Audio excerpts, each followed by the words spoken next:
Okay, 4.1 polynomial functions. First, a polynomial expression is an expression of the form a sub n, x to the n, plus a sub n minus 1 times x to the n minus 1, plus dot dot dot, which means and so on. The pattern continues until you get down to a sub 2, x squared, plus a sub 1x, plus a sub 0. That's just a really fancy way of basically classifying all polynomial functions. The big thing that you want to get out of this is that the exponents are positive.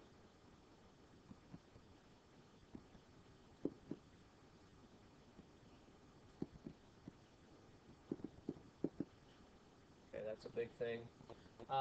And that this pattern just keeps going down by 1. So if we did plug in some n, like 10, it would go x to the 10, and then it would go x to the 9, and then x to the 8, and then x to the 7, x to the 6, x to the 5th, x to the 4th, x to the 3rd, and then here comes your x squared. Okay, so start at some n, I pick 10, and it keeps going down by 1. Okay, depending on, you could have some missing. We could have 0x to something. So the important thing is you understand that it counts down by 1. Okay. The degree is the greatest exponent. So whatever that n is, that greatest exponent, that's going to be your degree. And the leading coefficient is the coefficient or number in front of the variable with the greatest exponent.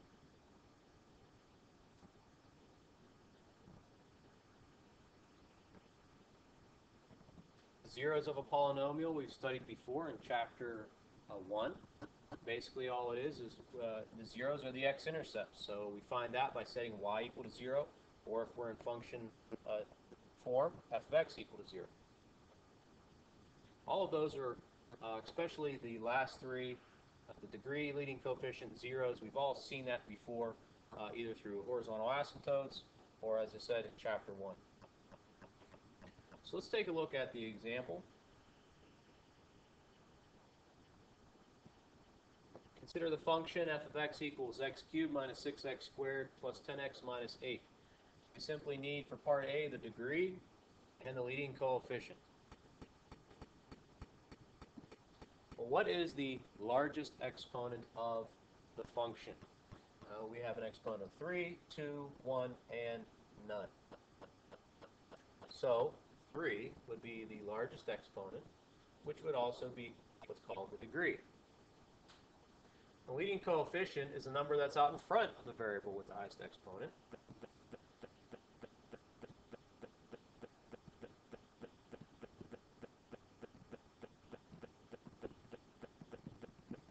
That would be an understood 1 that's out in front. So the degree is 3, the leading coefficient is 1. Part B, we are to determine whether 4 is a 0 of the function. Well, in order to be a 0 of the function, it must satisfy that f of x is equal to 0. So, if f of x equals x cubed minus 6x squared plus 10x minus 8, we need to know if 4 would satisfy the condition of giving us a 0. So all we do is just plug in x equal to 4.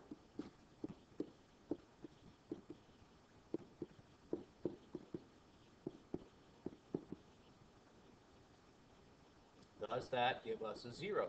And if you plug that into the calculator or work it out by hand, either way, you do get 0. So we can say that x equals 4 is a 0 of the function f of x. Also, we can say that for 0, that point is an x-intercept.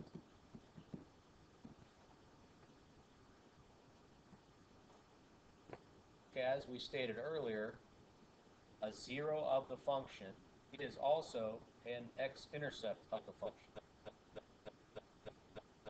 Now, if we got something other than 0, it wouldn't be a 0 of the function, and therefore it would not be an x-intercept. It would just be another point on the graph.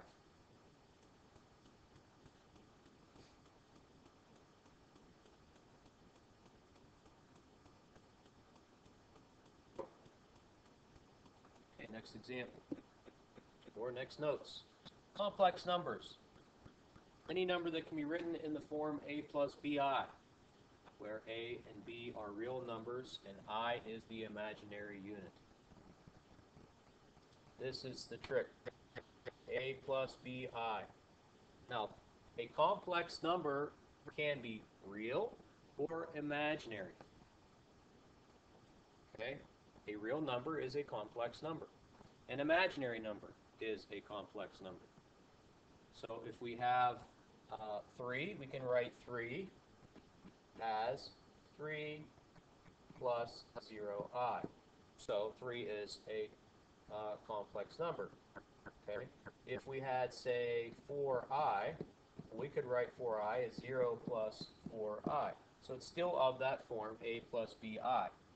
Okay? For a real number, the b would be a 0, and for an imaginary number, the a would be a 0.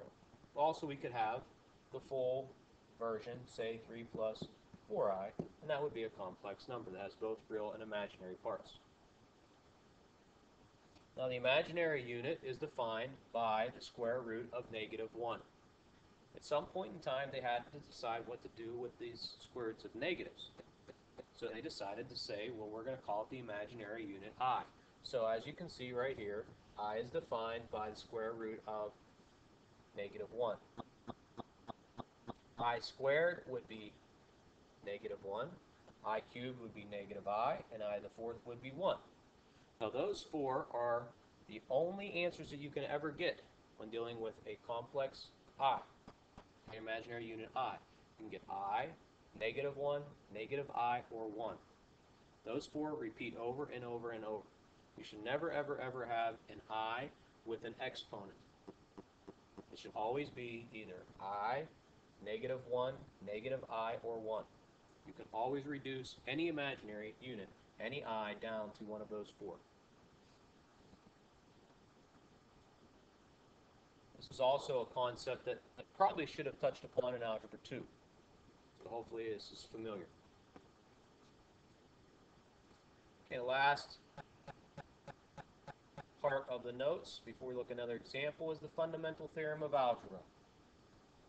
Every polynomial equation with degree greater than 0 has at least one root, or 0, in the set of complex numbers. Seems like a very simple statement, but it's a very powerful statement.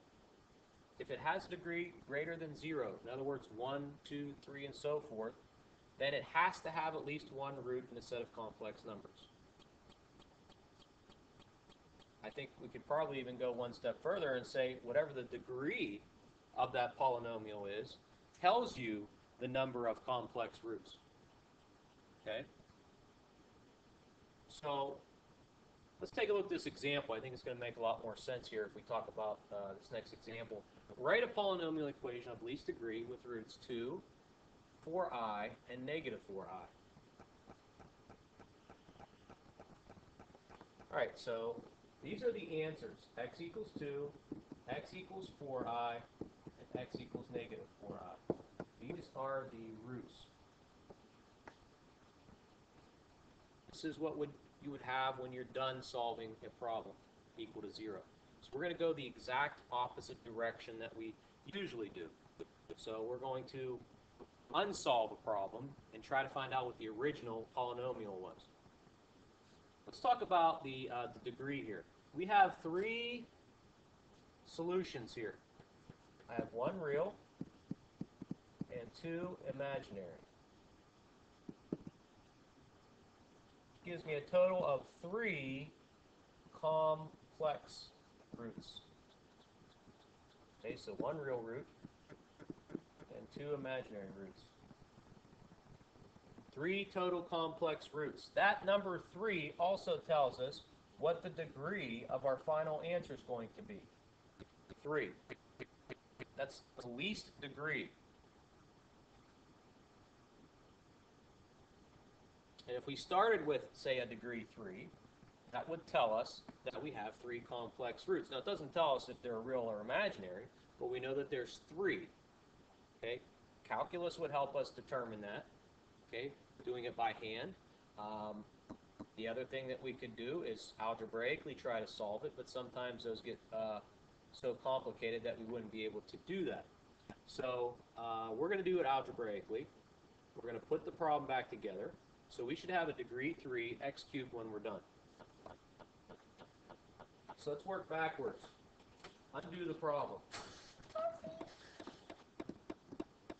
All right, so we have x minus 2 equals 0, x minus 4i equals 0, and x plus 4i equals 0.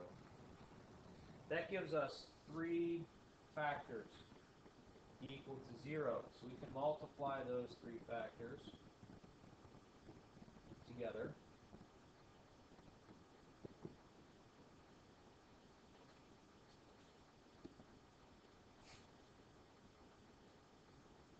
Now, this next step, you need to multiply 2 of them. You always want to multiply the i's together because they're always going to be conjugates. Okay? So x minus 4i and x plus 4i, we'll multiply those together. The x minus 2 is just going to hang out. So we have x squared plus 4i, x minus 4i, x minus 16i squared. So we just FOILed these 2 out. Forget how to FOIL. F-O-I-L. FOIL.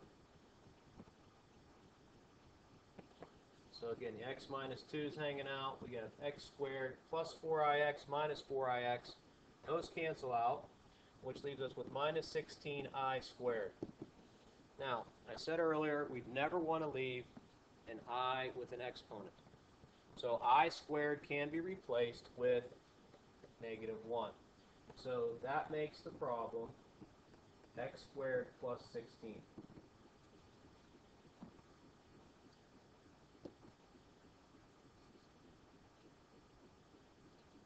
Now we can FOIL these 2 out.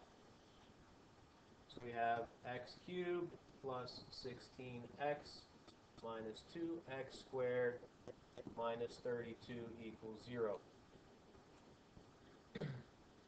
We need to put this in the highest to lowest exponent, so x cubed minus 2x squared plus 16x minus 32 equals 0.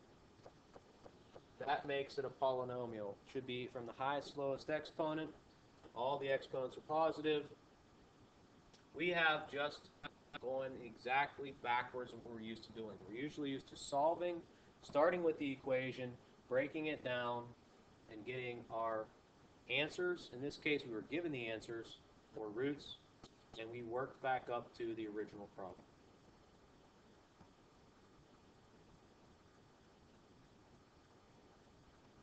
All right, next example is the opposite. We have the original problem. We want to break it down to the answers, or the roots. All right, what we know right now is that we have 9x to the 4th minus 35x squared minus 4 equals 0. We want to know the number of complex roots. The number of complex roots is the same as the degree. The degree is 4, so the number of complex roots is 4. Now, of those 4, how many are real? How many are imaginary? All right, in order to figure that out at this point in time, we're going to have to look at a graphing calculator. So here we have a graphing calculator, and we're going to put in the original equation. So y equals 9x to the 4th minus 35x squared minus 4. Start with the zoom 6. And it's not a very good equation. Can't really see the bottom of the graph, so we're going to change the window and make the y min, let's try -100. Okay. Well, you can see the graph. Now, in order to figure out how many real roots and how many imaginary roots there are,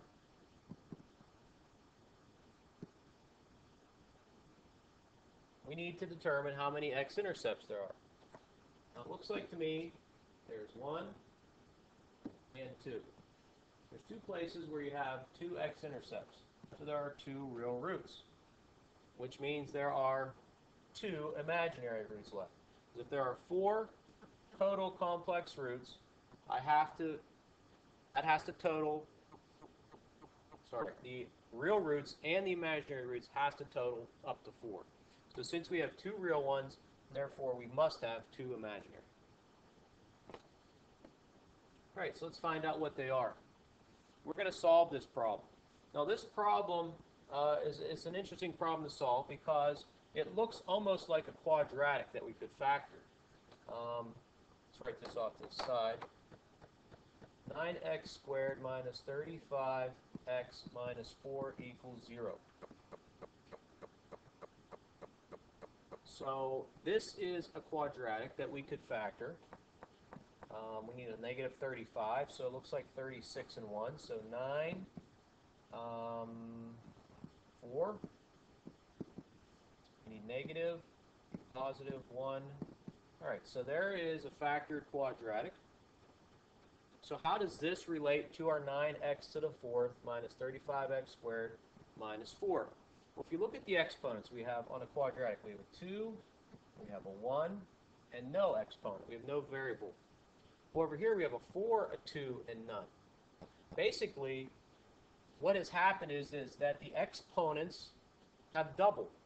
2 became 4, 1 became 2. Well, 0 is still 0. We could do this with any that pattern. We could do over and over, like say x to the 100th, x to the 100th. So if it was 9x to the 100th minus 35x to the 50th minus 4, that would still be of the same pattern. It would be quadratic-like. Its exponents are of some factor of an original quadratic. So we can factor this the same way we factored this quadratic off to the right here. So 9x plus 1 and x minus 4. The only difference is that the exponents here are now double of what they were before. So instead of it being x to the 1, it's now x squared. So anything that is quadratic-like you can factor.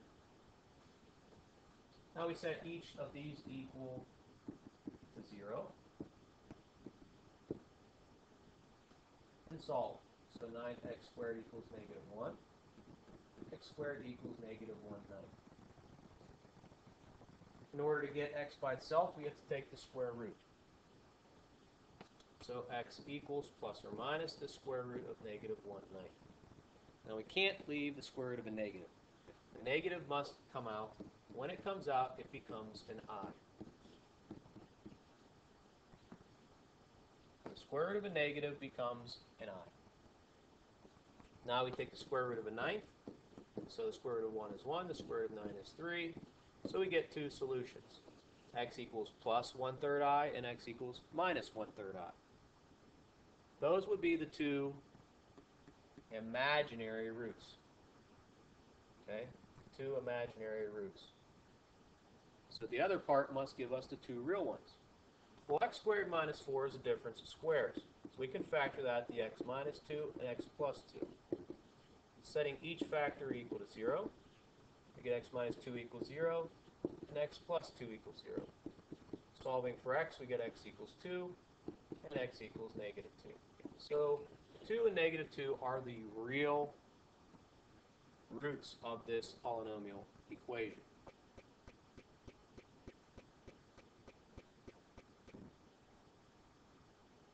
We could confirm that by looking at the graph one more time.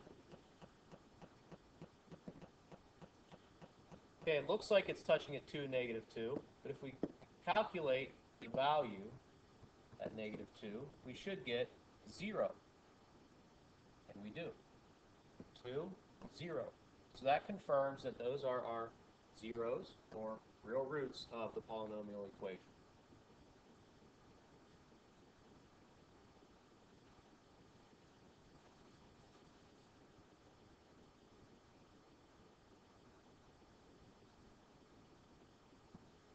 Okay, Okay, one last example, and that'll be it for today. Okay, just the same as the last one, just a little different type of problem. We're going to state the number of complex roots of 32x cubed minus 32x squared plus 4x minus 4 equals 0. Then find the roots and graph the function. Okay, just like on the last one, we'll graph the function on the calculator. We will not do it by hand. All right, so 32x cubed minus 32x squared plus 4x minus 4 equals 0. The degree is the largest exponent of 3. So we should have 3 complex roots. How many real? How many imaginary?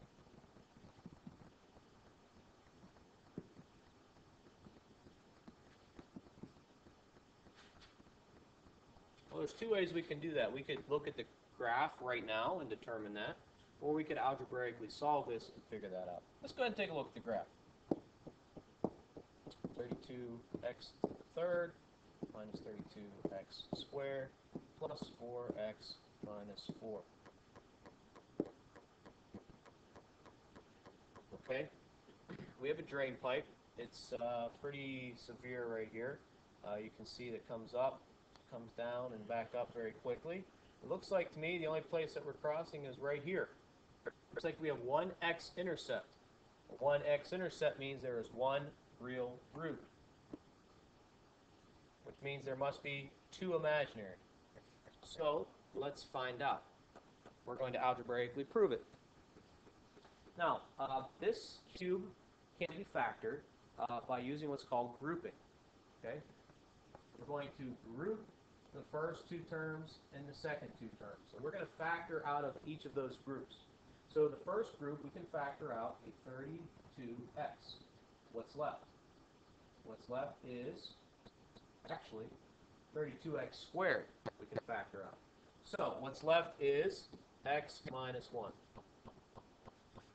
And in the second group, we can factor out a 4, which leaves x minus 1. So out of this whole thing, what can we factor out? Okay, so we have an x minus 1 in each of those two things. What's left?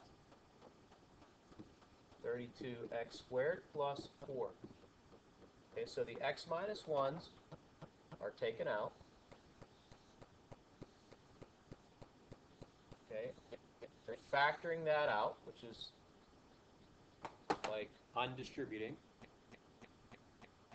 And as you can see, what's left, which is not in blue, is the 32x squared plus 4. So now we have two factors equal to 0, which we can set each factor equal to 0 and solve.